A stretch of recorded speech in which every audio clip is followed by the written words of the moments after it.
എന്തെങ്കിലും സംഭവത്തിൻ്റെ ഒരു പരമ്പര എന്ന് പറയാൻ സീരീസ് എന്നുള്ള വാക്കാണ് ഉപയോഗിക്കുക. സന്തതി പരമ്പര എന്ന് പറയുമ്പം വേറൊരു വാക്കാണ്, എൽ വെച്ച് സ്റ്റാർട്ട് ചെയ്യുന്ന വാക്കാണ്. കോമൻറ്റ് ചെയ്യൂ കേട്ടോ. അപ്പോൾ പാരമ്പര്യമോ, പണ്ട് മുതലേ ചെയ്തു വരുന്ന രീതികൾ, ട്രഡിഷൻ. ഇനി പൈതൃകം, അതൊക്കെ സംരക്ഷിക്കുക എന്നൊക്കെ പറയില്ലേ, ഹെറിറ്റേജ്. ഇനി പുരാതനമായത്, പുരാതനം എന്നെങ്ങനെ പറയും, ഏൻഷ്യൻറ്റ്. അങ്ങനെയാണെങ്കിൽ നമ്മുടെ മുമ്പുള്ള ആൾക്കാർ, പൂർവികർ എങ്ങനെ പറയും, ആൻസിസ്റ്റേഴ്സ്.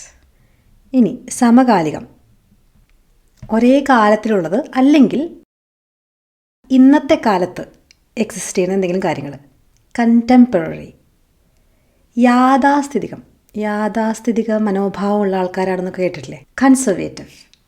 ഇംഗ്ലീഷ് പഠിക്കാൻ easyenglishwithvinny.com